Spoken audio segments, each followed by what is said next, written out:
Sarah Chun loved the mornings on New Eden. The twin suns painted the sky in soft purple and gold colors. She could hear the farmers starting their work in the fields nearby. The smell of fresh coffee came from the kitchen where her neighbor, Mrs. Rodriguez, always made extra for the research team. New Eden was everything Earth had promised when they built this colony. 2.5 million people called this place home. They grew crops that fed dozens of other worlds. Children played in parks built around the native crystal trees. Old soldiers who had fought in the Mars Wars came here to find peace with their families. Sarah was a scientist who studied alien plants and animals. She had been living on New Eden for 3 years. Every day, she discovered something new about this world. The planet seemed designed for life. Lakes of clean water reflected the purple sky. Forests of silver-leaf trees grew in perfect harmony with human settlements. That morning, Sarah was preparing for another expedition to the deep caves. Cave systems held the most interesting life forms she had ever seen. Tiny creatures that glowed in the dark. Plants that could sing when the wind touched them. She wanted to catalog them all before the next supply ship arrived from Earth. The children were walking to school when the ships appeared. Sarah was underground when it happened. She was studying a patch of glowing mushrooms deep in the limestone caves. Her equipment beeped as it recorded the mushrooms' light patterns. She was so focused on her work that she almost missed the first explosions. The ground shook. Dust fell from the cave ceiling. Sarah looked up, confused. New Eden didn't have earthquakes. The ground was stable. That was one reason humans had chosen this world. Her communication device crackled to life. Emergency broadcast to all citizens. Unknown vessels in orbit. Seek immediate shelter. This is not a drill. Sarah's hands trembled as she packed her equipment. The cave had a communication relay station. She could contact the surface and find out what was happening. As she climbed toward the cave entrance, the shaking got worse. Above ground, the people of New Eden looked up at the sky in terror. Massive ships hung in the atmosphere like dark clouds. They were unlike anything humans had ever built. Sharp angles and glowing red lights covered their hulls. The ships were so large they blocked out sections of the sky. The first energy beams came without warning. They struck the planetary defense station, turning it into melting metal in seconds. The communication tower vaporized. Then the beams turned toward the city's. Captain James Mitchell was commanding the orbital patrol station when the alien fleet appeared. He had been a soldier for 20 years before retiring to New Eden. He tried to contact the unknown ships. Unknown vessels, this is New Eden Control. Please identify yourselves and state your intentions. The response came in perfect English, spoken by a cold, mechanical voice. You are humans. You do not belong in this sector of space. Your presence here ends today. We are a peaceful colony, Mitchell replied. We have families here. Children. We can discuss any territorial disputes through diplomatic channels. There will be no discussion. Inferior species do not negotiate with the Kethmoran hegemony. You will be removed. The first city died in minutes. Energy beams rained down from the ships above. Buildings that had stood for decades melted like ice in summer heat. Parks where children played became craters of burning earth. The hospital where Dr. Williams delivered babies every week disappeared in a flash of red light. Sarah reached the cave's surface entrance as the second wave of attacks began. Through the cave mouth, she could see the town of New Haven burning. The place where she bought groceries every week was gone. The school where her friend taught was a pile of smoking rubble. She activated the emergency communication system built into the cave relay. Her fingers shook as she tried to connect to the quantum transmission array. If she could get a message to the nearest human outpost, maybe someone could send help. The transmission system flickered to life. Sarah began recording her message, not knowing if anyone would ever receive it. This is Dr. Sarah Chen, xenobiologist assigned to New Eden Colony.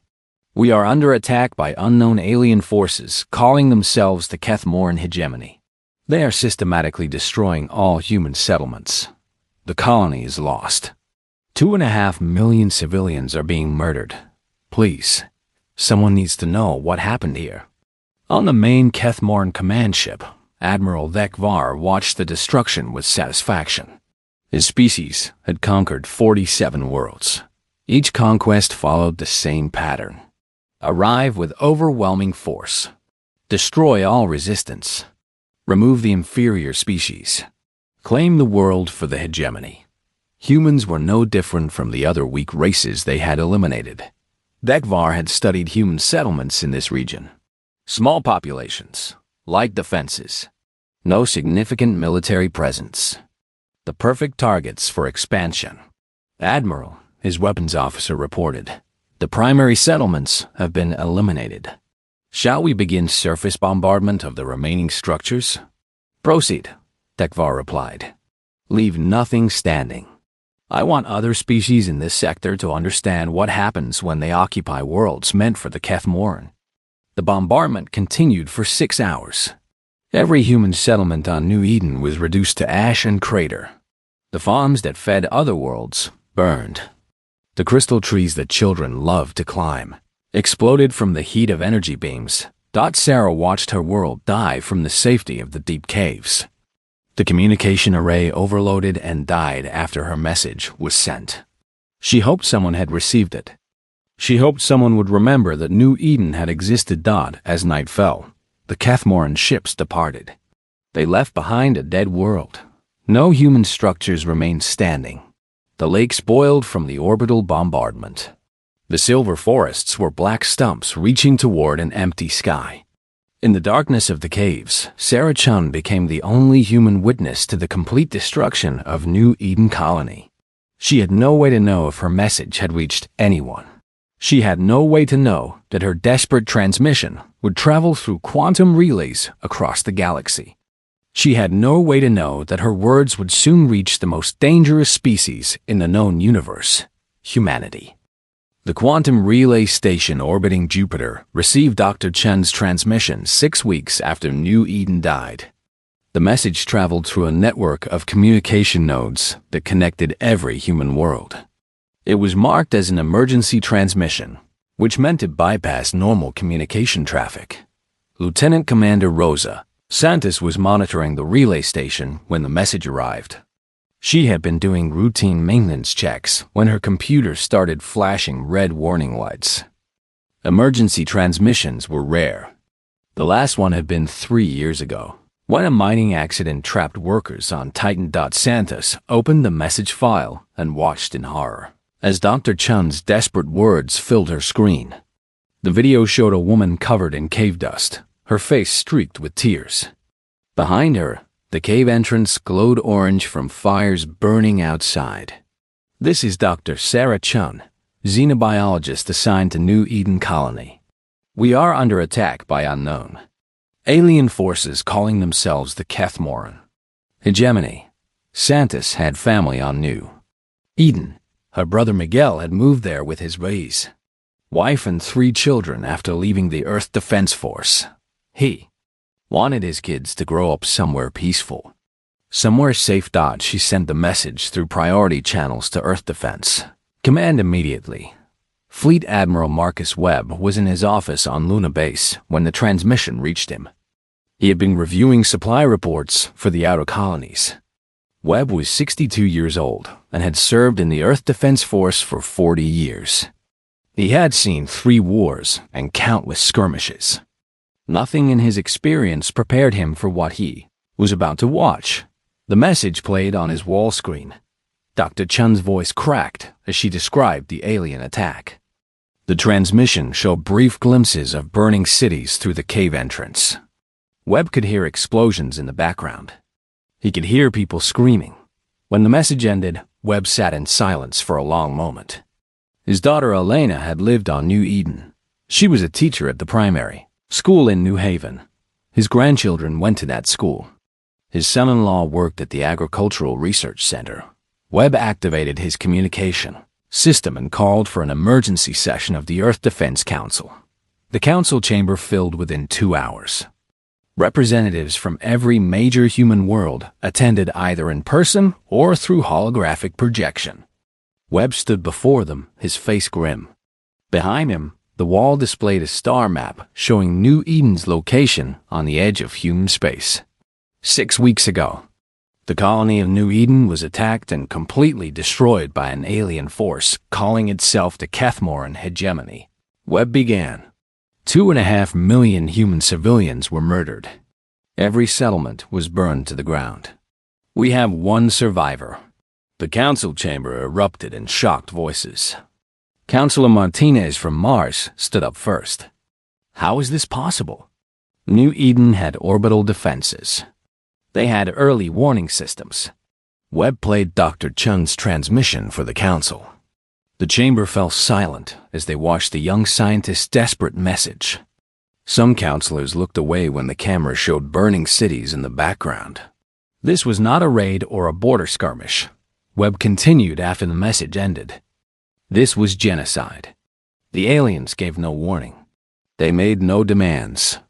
They simply destroyed every human presence on that world. Counselor Thompson from Europa spoke next. What do we know about these Kethmoran? Have we had any previous contact? None, replied Admiral Chang, head of intelligence. Our exploration fleets have never encountered this species. They appear to come from a region beyond our current mapping surveys. Based on Dr. Chun's description, they possess superior military technology. Webb activated another display. It showed the defense doctrine that humanity had developed over centuries of warfare. Since the Mars Wars, our species has maintained a simple principle. An attack on human civilians is an attack on all humanity. We do not negotiate with those who murder our families. We do not seek proportional response. We eliminate the threat completely. The vote was scheduled for the following morning. But Webb knew what the result would be. Humanity had learned hard lessons during the colony wars. When someone threatened human families, every human world responded as one. That night, Webb walked through the corridors of Luna Base. He passed the memorial wall where the names of fallen soldiers were carved in black stone. Soon, he knew, they would need a much larger wall, one that could hold 2.5 million names. In his quarters, Webb looked at a picture of Elena and her children. His daughter had sent the photo just before the last communication from New Eden. The kids were playing in a park, their faces bright with laughter. Elena stood behind them, smiling. Now they were all gone, turned to ash by aliens who saw humans as nothing more than pests to be removed. The vote was unanimous. Every council member voted to authorize military action against the Kethmoran hegemony. The resolution was simple. Find them. Destroy their ability to wage war. Make them pay for what they did to New Eden. Webb was given supreme command of the operation. He activated protocols that had never been used before. Emergency mobilization orders went out to every human world. Military reserves were called to active duty. Civilian shipyards received orders to convert merchant vessels to military configuration. The response shocked even Webb. Within days, reports came back from across human space. Mars would contribute 50,000 warships. The Belt colonies offered another 60,000. The outer worlds pledged their entire defense fleets. Earth itself began pulling ships from mothball yards that hadn't been active since the Mars Wars. But it was the industrial worlds that provided the real surprise. Plants that built cargo haulers and mining ships revealed that every civilian vessel came with military conversion packages. Merchant ships could be turned into destroyers in days. Cargo haulers became troop transports. Mining vessels became heavy assault ships. Humanity had been preparing for this moment for 2 centuries. Not consciously, but instinctively. Every human world maintained strategic reserves. Every major shipyard could switch to warship production within hours. Every adult civilian had basic military training. The aliens had made a critical mistake. They thought humans were weak because they lived peacefully.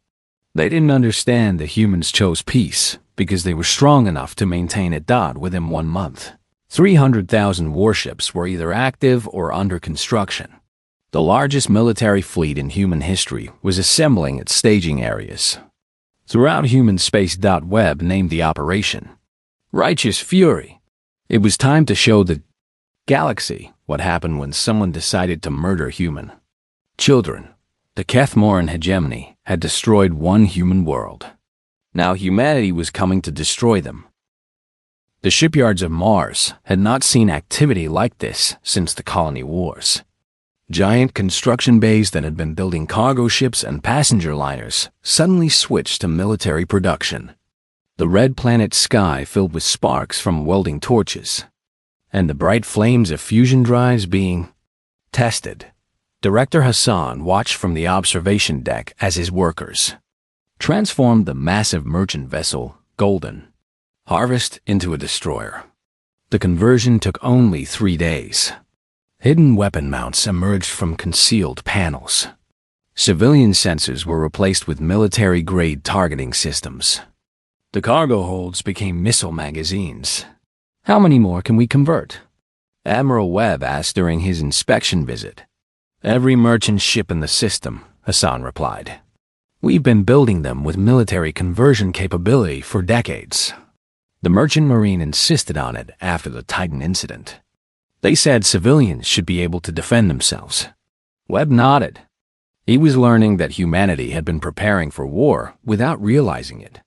Every peaceful decision had included planning for violence. Every civilian system had military applications.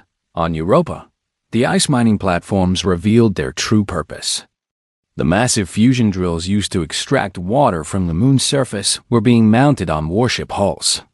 The same tools that carved through kilometers of ice could punch holes in enemy armor. Captain Stevens supervised the conversion of the mining ship Deep Bore into an assault vessel. His crew of ice miners worked with military engineers to install weapon systems. The miners knew their equipment better than anyone. They suggested modifications that made the weapons even more deadly. These drills can cut through anything, Stevens explained to Webb during another inspection. We use them to reach water deposits 3 kilometers down. Enemy armor won't slow them down. The belt colonies contributed something even more impressive. Their asteroid mining ships came equipped with mass drivers capable of throwing chunks of rock at incredible speeds. Originally designed to move ore between asteroids, the weapons could launch projectiles with the force of nuclear bombs. Admiral Reyes commanded the Belt Defense Force. She had spent 20 years turning asteroid miners into the most deadly space fighters in the system. Her pilots could navigate asteroid fields at speeds that terrified regular military crews. We've been fighting pirates and claim jumpers for decades, she told Webb. Our miners know how to fight dirty. They know how to use every asteroid as cover. They know how to turn space debris into weapons. But the real shock came from Earth itself. The homeworld had seemed peaceful for decades. Most people thought Earth's military was small and focused on defense. They were wrong. Deep beneath the Pacific Ocean, automated shipyards had been building warships for 2 centuries. The facilities were hidden from orbital observation. They operated continuously, adding ships to secret reserves that no one talked about. Admiral Park commanded the Pacific Fleet operations. When Webb visited the underwater facilities, he couldn't believe what he saw. Thousands of warships filled underwater caverns.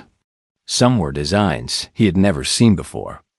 Others were experimental vessels that pushed the limits of human technology. How long have these existed? Webb asked. Since the first colony ships left Earth, Park replied. The Earth Defense Council decided that humanity needed insurance. If something happened to the colonies, Earth would be ready. If something threatened our species, we would not be defenseless. The ships were more advanced than anything in the regular fleet. They used weapons that had been tested in secret for decades. Energy systems that could power entire cities. Shields that could stop any known weapon. Faster-than-light drives that made regular ships look slow. We've been preparing for a war we hoped would never come, Park explained. But we always knew that someday, humanity would face an enemy that wanted to destroy us completely. Today is that day. The mobilization revealed the true nature of human civilization. Every peaceful colony had hidden military reserves. Every trade ship could become a warship. Every civilian had military training. Every industry could switch to war production within hours. The outer colonies contributed their own surprises. Worlds that seemed to focus on agriculture and mining revealed massive defense networks. Orbital fortresses disguised as space stations. Planetary shields hidden beneath civilian infrastructure. Weapons platforms that looked like communication arrays. Colonel Martinez commanded the defenses of New Terra, a farming world near the frontier. When Webb visited, he found underground bunkers that could shelter the entire population. Automated defense systems that could hold off a fleet. Hidden shipyards that built patrol vessels disguised as farm equipment. Every frontier world learned the same lesson, Martinez explained. You have to be able to defend yourself. Pirates, raiders, hostile aliens, somebody always wants to take what you've built. So we prepared for everything. The coordination was perfect. Within weeks, 300,000 warships assembled at staging areas throughout human space.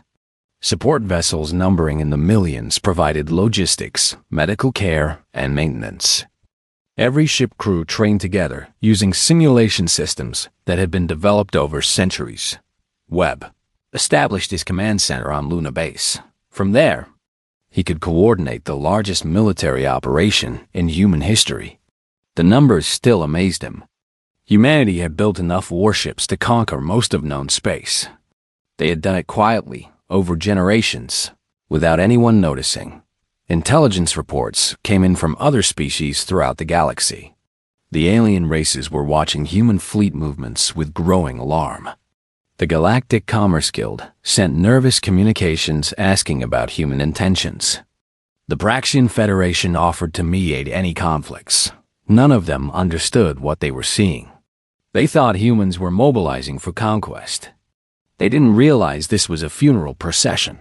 Humanity was coming to bury their dead and make sure no one ever murdered human families again. The final surprise came from unexpected sources. Human colonies that had been out of contact for decades suddenly reappeared. Lost colony ships that had found distant worlds sent messages offering military support. Generation ships that had been traveling for centuries changed course to join the fleet. Some ships arrived from so far away that they used technology Webb didn't recognize. Vessels that seemed to bend space around them. Weapons that existed in multiple dimensions. Humans who had evolved in strange environments but still remembered Earth. How many of us are there? Webb wondered as he watched the fleet reports. The answer came from the census computers. Across known space, humanity numbered over 500 billion people. They lived on thousands of worlds. They controlled more territory than any other species. And every single one of them was ready to fight for the memory of New Eden.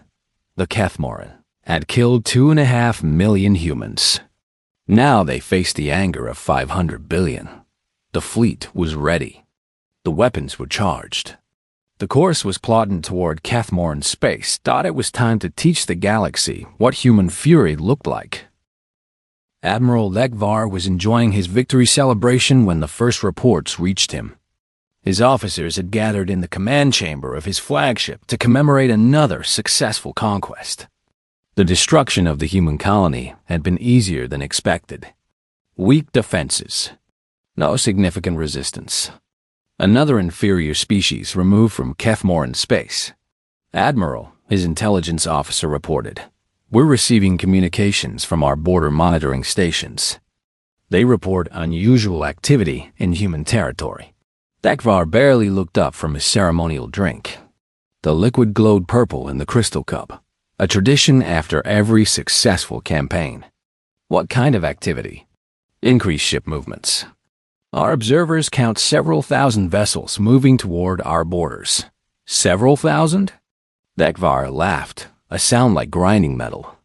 The humans are angry about their little farming world. Send word to the border fleets. Destroy any human ships that enter our space. Show them what happens when inferior species challenge the hegemony. The Kethmoran had fought dozens of wars over the past century.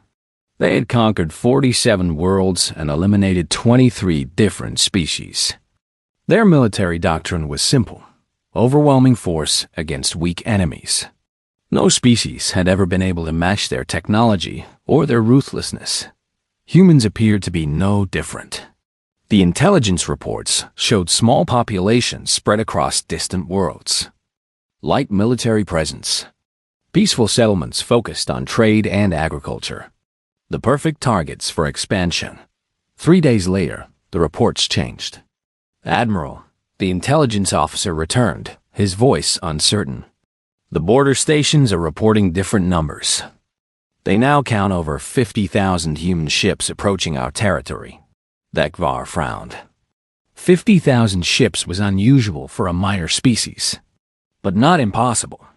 Perhaps the humans had called in support from allied races. It didn't matter.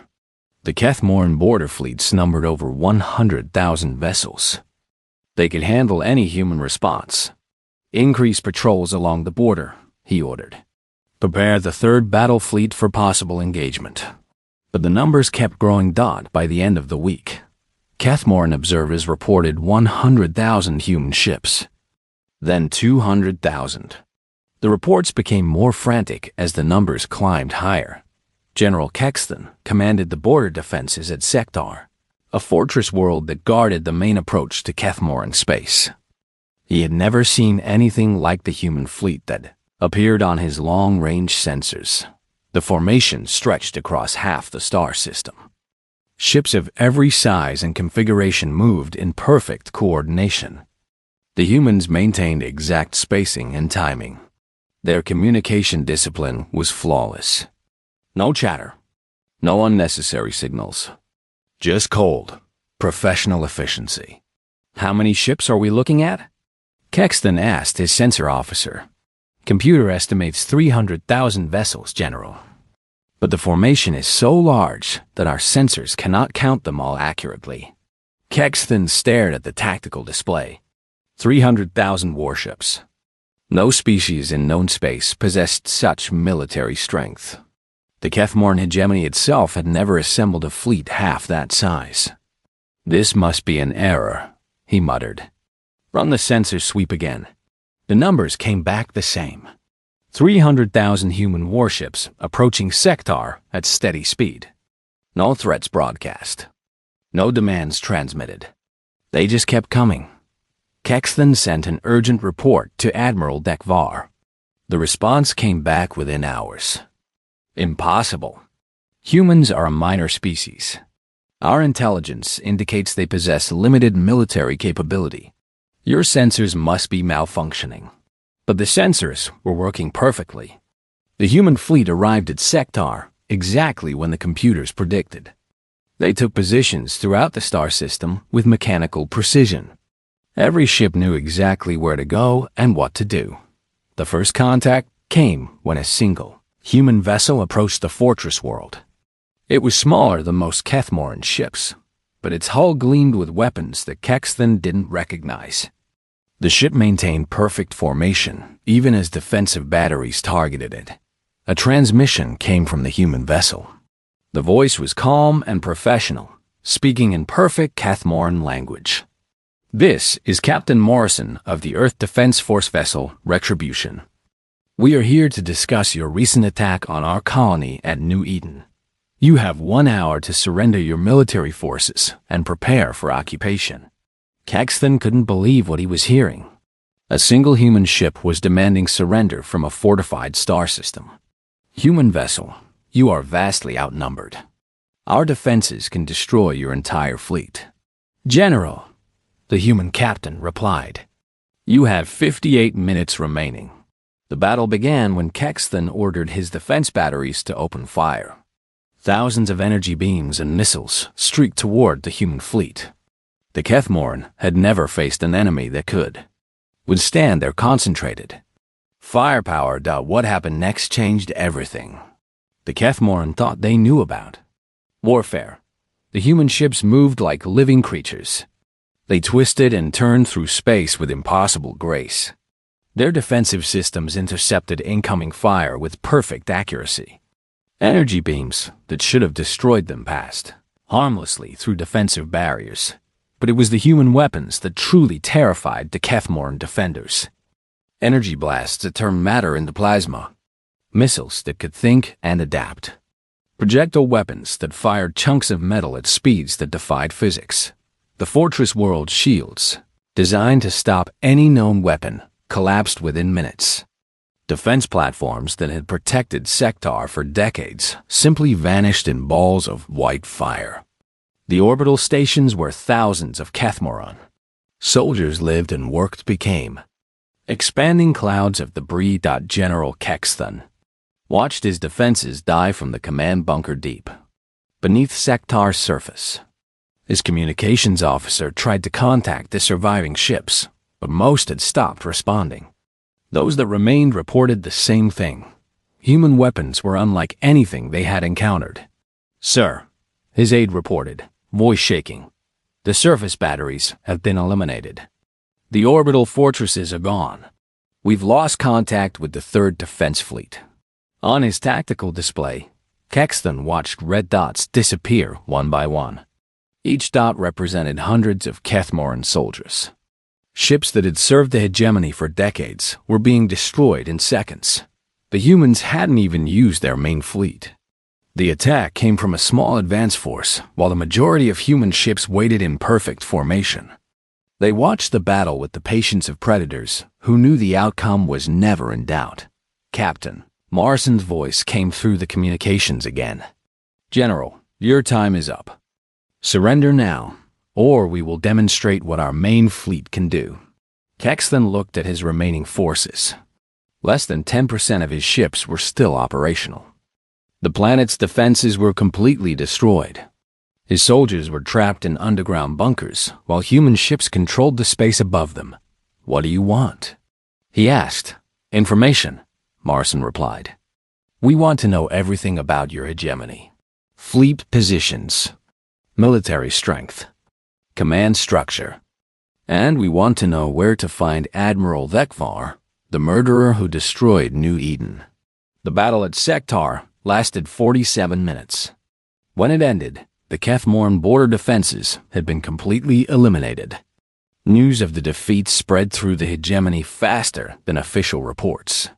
Survivors described weapons that seemed like magic, ships that moved without following the laws of physics, humans who fought with cold precision and perfect coordination. Admiral Thekvar received the reports in his command center.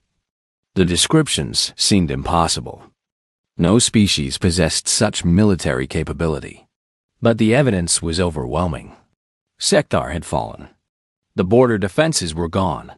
300,000 human ships were advancing into Kethmoran space. For the first time in his military career, Thekvar felt something he had never experienced before: fear. The humans were not the weak species his intelligence had described. They were something far more dangerous. They were efficient killers who had been hiding their true strength. And now they were coming for him. The hunt for Admiral Thekvar had begun. The human fleet arrived at the Kethmoran homeworld like a storm made of metal and fire. 300,000 warships filled the space around the planet, their formations so vast it could be seen from the surface with the naked eye. The sight brought terror to every Kethmoran who looked up at their sky. Admiral Webb stood on the bridge of his flagship, the New Eden's Vengeance, and watched the enemy homeworld on his main screen. The planet below was heavily fortified. Orbital defense platforms surrounded it like a metal ring. Thousands of warships protected the approaches. The Kethmoran had turned their homeworld into the strongest fortress in the galaxy. Thought it wasn't strong enough. "Communications," Webb ordered. "Open a channel to the planetary government." The response came immediately. The Kethmoran leadership had been expecting this moment since news of Sektar's fall reached them. Premier Vexmiran appeared on the screen, his alien features twisted with fear and anger. "Human fleet," the Premier began, "you have entered Kethmoran space illegally. Withdraw immediately, or we will be forced to destroy you." Webb's expression didn't change. "Premier Vex Mirren, I am Fleet Admiral Marcus Webb of the Earth Defense Force. We are here to discuss your recent attack on New Eden Colony. You murdered 2.5 million human civilians. We have come for justice." "That colony was built on territory claimed by the hegemony," Vex Mirren replied. "We had every right to remove trespassers." "You had no right to murder children," Webb said quietly. "You will surrender unconditionally. Your military forces will be disbanded. Your government will be restructured under human oversight. And you will spend the next century paying for the lives you took." The Premier's response was predictable. "Never. The Kethmoran hegemony does not surrender to inferior species. Our defenses will destroy your fleet." Webb had expected this answer. He closed the communication channel and turned to his tactical officer. "Commander Chun, demonstrate the difference between our civilizations." The demonstration lasted exactly 3 minutes. A single human ship, the destroyer, Sarah's voice, approached the massive orbital defense platform directly above the planet's capital city. The platform was the size of a small moon, bristling with weapons that could level continents. It represented the pinnacle of Kethmoran military engineering. The destroyer fired once. The weapon was something the Kethmoran had never seen. It didn't launch missiles or energy beams. Instead, it created a bubble of altered space around the platform. For a moment, the massive structure seemed to fold in on itself. Then it simply disappeared, leaving empty space where thousands of tons of metal and weapons had been. The silence that followed was deafening. Every Kethmoran watching realized that their strongest defense had been eliminated by a single shot from one human ship. If the humans wanted to destroy their planet, nothing could stop them. Webb opened communications again. "Premier, you now understand our capabilities. We could destroy your entire world in minutes. We choose not to. Surrender, and your people will live." This time, the Premier's voice shook. "What? What guarantee do you give us?" "The same guarantee you gave to New Eden," Webb replied. "None. You will trust in our mercy, just as our people trusted in yours." The Premier looked at his advisors. They all gave the same response. The humans possessed weapons beyond their understanding. Resistance was impossible. Survival required surrender. We yield," Vex Mirren said finally. The occupation of the Kethmoran homeworld proceeded with mechanical efficiency. Human Marines landed at key locations while the fleet maintained perfect formation above. There was no resistance. The Kethmoran military had seen what happened to their strongest defenses. They knew fighting was useless. Admiral Dekvar was found in a bunker beneath the military command center. He had been trying to organize a resistance movement when human soldiers broke down his door. The alien who had casually ordered the genocide of New Eden now cowered before young human Marines. Webb visited Dekvar in his prison cell. The Kethmoran admiral was secured behind energy barriers that he couldn't break or bypass.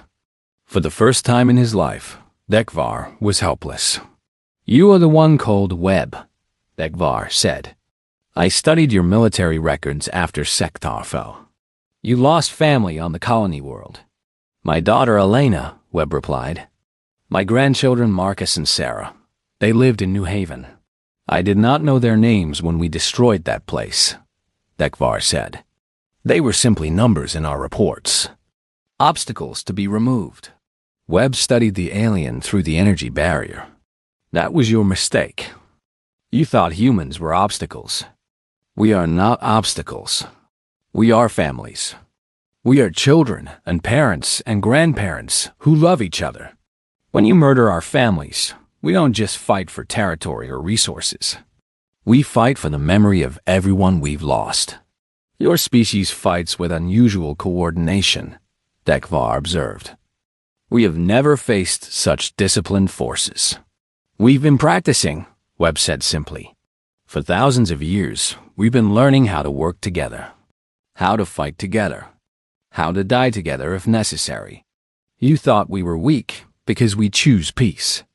You didn't understand that we choose peace because we're strong enough to maintain it. Dekvar leaned forward. How did your species become so powerful? Our intelligence indicated you were a minor civilization. Webb smiled for the first time since New Eden died. That's the thing about humans, Admiral. We plan ahead. Every peaceful colony has hidden defenses. Every merchant ship can become a warship. Every civilian knows how to fight. We've been preparing for war for centuries, hoping we would never need to use what we built. And now? Now you've taught the galaxy what happens when someone decides to murder human families. The lesson will not be forgotten. The trials began immediately. Kathmoran officers who had participated in the New Eden genocide faced human military courts. The evidence was overwhelming. Video recordings from their own ships showed the systematic destruction of civilian targets. Audio files captured their orders to eliminate all human presence. The sentences were swift and final. Those who had given orders to murder civilians faced execution. Those who had carried out the orders faced life imprisonment. The Kathmoran military structure that had conquered dozens of worlds was dismantled completely. But Webb's greatest victory came when he received a message from the deep caves of New Eden. Dr. Sarah. Chun was alive. Human rescue teams had found her in the underground caverns, weak but breathing. She had survived for months eating cave plants and drinking underground water.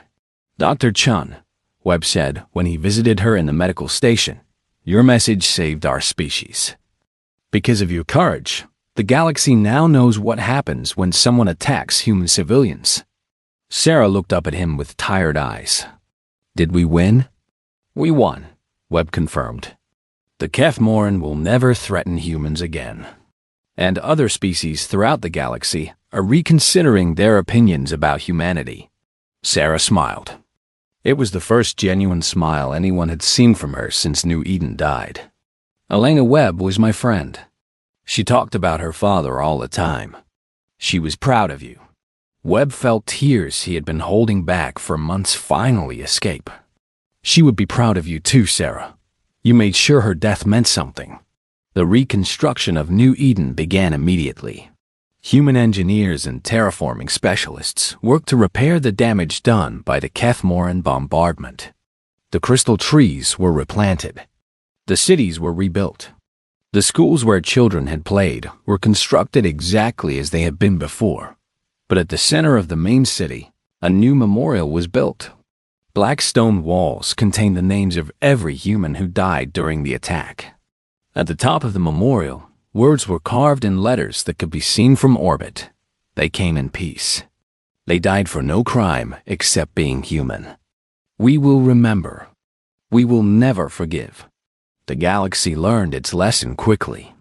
Within months, dozens of species sent diplomatic missions to human space. Trade agreements were signed. Non-aggression pacts were negotiated.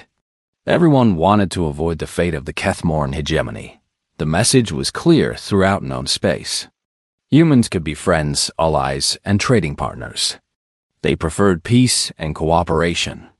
They built beautiful colonies and welcomed other species to share their worlds. But if you murdered human families, they would find you. They would bring 300,000 warships to your doorstep. They would dismantle your civilization stone by stone.